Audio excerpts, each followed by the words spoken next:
मैंने धीमे से पूछा। कृष्ण ने और भी कुछ पूछा? नितंबिनी ने कहा, हाँ। कहने लगे, क्या तुम्हारी राजकुमारी रात में सोती नहीं? सूर्योदय भी नहीं हुआ और लगी नीलमणि नीलमणि पुकारने।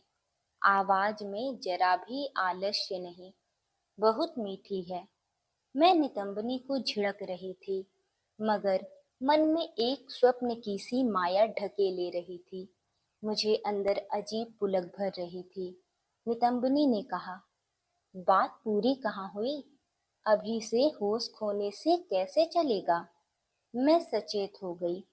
नितंबनी ने होंठ भींच कर कहा, तुम्हारी राजकुंवर मुझे स्मरण करती हैं। खुशी की बात है, उन्हें मेरा धन्यवाद कहना। मैं तो लाज में गड़ गई।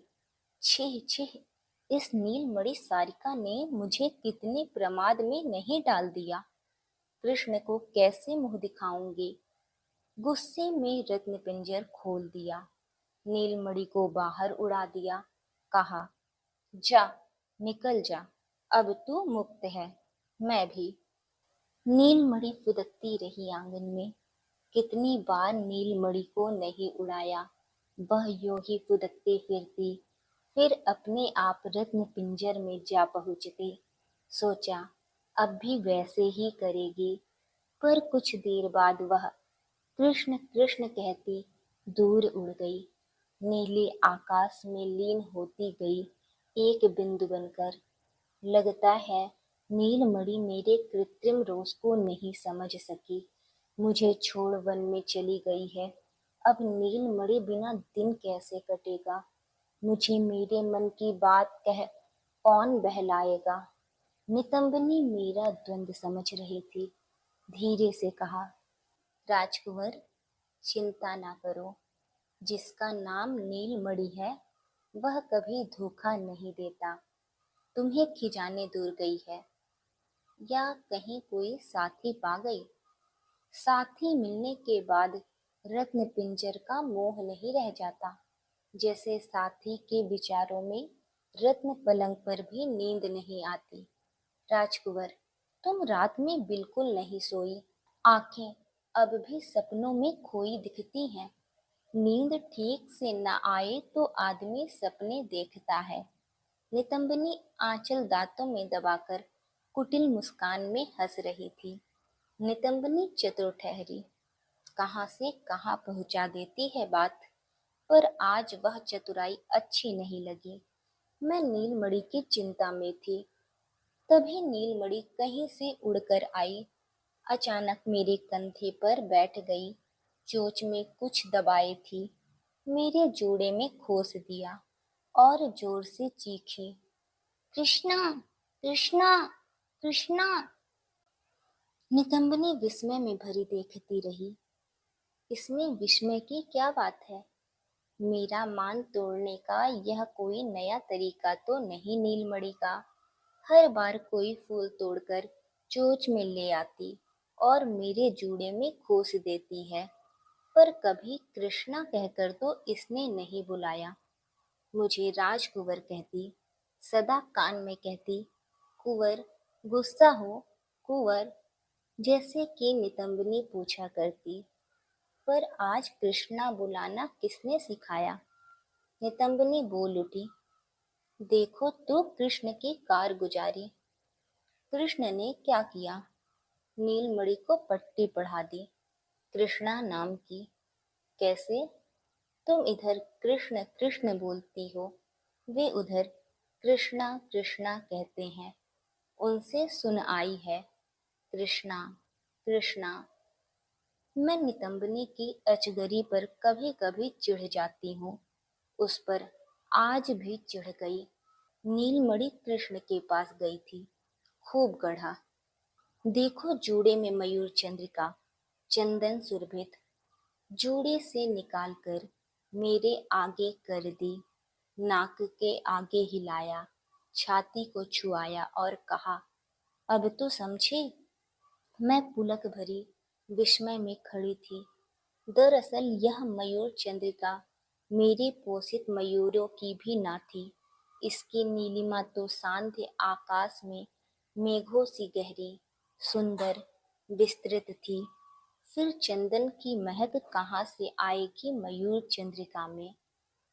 तो कृष्ण मेरा नाम ले रहे थे, मैं कौन होती हूँ उनकी। द्वारिका में उनकी प्राण प्रिय पत्नी है, आठों पटरानियां, सत्यभामा, रुक्मणी। मैं निरे श्यामांगी, मुझे क्यों स्मरण करने लगे। उनके प्रति समर्पित हूँ, इसलिए उन्हें विस्मृति हूँ। लेकिन वे मुझे क्यों स्मरण करने चले। देवता के चरणों में प्रतिदिन कितने लोग फूल चढ़ाते हैं। देवता क्या इसका हिसाब रखते हैं। गले का फूल ही तो देवता की शोभा बढ़ाता है, उसी की महक आघ्राण करते हैं। चरणों पर डाला फूल तो धरती पर लौटता है। मैं सोच रही थी, पिता की आज्ञा आ पहुंची। कृष्ण दर्शनों को प्रस्तुत हो जाओ। आशीर्वाद के बाद कृष्ण द्वारका प्रस्थान करेंगे। मैं प्रस्तुत हुई, बगीचे से अच्छे अच्छे फूल चुनकर माला बनाई। फूलों की माला देकर उनकी वंदना का निर्देश पिता ने दिया था। लाज करने से नहीं चलेगा, पिता गुस्सा हो जाएंगे। जल्दी जल्दी प्रस्तुत हो गई, पर अपना रूप और वेश मुझे अच्छा नहीं लग रहा था। जिसके चरण इतने मनमोहक, उनके नेत्र युगल कितने कमनीय होंगे। वे नेत्र मेरे रूप को, मेरी वेशभूषा को ग्रहण कर सकेंगे। दर्पण के आगे बार बार खड़ी होकर मैं साड़ियां बदल रही थी, गहने बदल रही थी। कुछ भी मन को अच्छा नहीं लगता। सोच रही थी, ऐसी कमनीय आंखों का सामना करने के लिए ही मेरा जन्म हुआ है, तो फिर विधाता ने मुझे रूप कुछ और रमणीय क्यों नहीं दिया। अपने रूप और वेशभूषा पर चिढ़कर मैंने अष्ट अलंकार खोल दिए। सुनहले तारों वाली पट साड़ी खोल दी, सदा पहनने वाली शुभ्र साड़ी बांध ली। निरस्त होकर पलंग पर बैठ गई। नितंबनी, सखी, किस रूप में कृष्ण से भेंट करूं, कुछ तो राह बताओ। नितंबनी ने कंधे पर हाथ रखा, स्नेह भरे स्वर में कहा, राजकुंवर, तुम तो विश्व की श्रेष्ठ सुंदरी हो। कृष्ण अगर पृथ्वी के सुंदरतम पुरुष हो तो भी तुम्हें चिंता कैसे। कृष्ण अगर होते नीला आकाश, तो तुम होती उस नीलिमा की शोभा बढ़ाने वाली सांध्यकालीन बदली। कृष्ण अगर नील सरसी का जल होते, तो तुम उस पर तरंगायित शैल राज्य होती। कृष्ण अगर कहीं होते शांत सुनील विशाल समुद्र, तो तुम उस पर होती कोमल शैवालिनी। कौन किससे कम है या अधिक, एक दूजे की शोभा बढ़ाता है। तुम और कृष्ण भी वैसे ही हो। मैं सोच रही थी, नितंबनी चापलूसी कर रही है या सच बोल रही है। तभी शंख बज उठा। नीलांजना हड़बड़ाकर आ पहुंची। महाराज बैठक में प्रतीक्षा कर रहे हैं। द्वारका लौट जाने के लिए कृष्ण का रथ प्रस्तुत है। आप कृष्ण दर्शन को पधारें। अब और स्वयं को सजाने का समय न था। मैं एकदम निराभरण, चांदी के तार वाला शुभ्र वस्त्र बदलने तक का समय भी नहीं, उसी दिशा में निकल पड़ी। सिक्त केसों में कबरी संवारने का भी समय न था। उन्मुक्त केस नितंबों को छूते हुए अनायास लहरा जाते। मेरा उस ओर कोई ध्यान न था। नितंबनी ने कहा, विधाता ने जिसे सौंदर्य से ही निर्मित किया है, उसे अलंकार वशन आभूषणों की क्या आवश्यकता। सच राजकुंवर, तुम्हारा यह पुजारिन का वेश बहुत मनोहर है। गोपी वल्लभ कृष्ण धीरज के साथ द्वारका लौट सकेंगे तो। मैंने कुछ नहीं कहा। शायद पिता चिंतित हो रहे हों। नितंबनी के साथ बैठक में पहुंची। मैं तो सिर्फ अपने ही पैरों की ओर दृष्टि किए थी। आंखें उठाकर कृष्ण दर्शन करने का साहस ही नहीं हो रहा। उनके मोहक रूप की ज्वाला ना सह सकी तो फिर क्या दशा होगी। मैं कृष्ण को प्रणाम करती, इससे पहले ही उन्होंने मधुर स्वर में कहा, देवी कृष्णा, तुमसे पृथ्वी पर अनेक दुष्टों का नाश होगा, धर्म की स्थापना होगी। तुम शक्तिमयी नारी, सर्व सुलक्षण संपन्न, धर्म रक्षा और धर्म स्थापना का मैंने भी जीवन में प्रण लिया है और तुम भी इसीलिए जन्मी हो, अतः मेरा प्रणाम स्वीकार करो।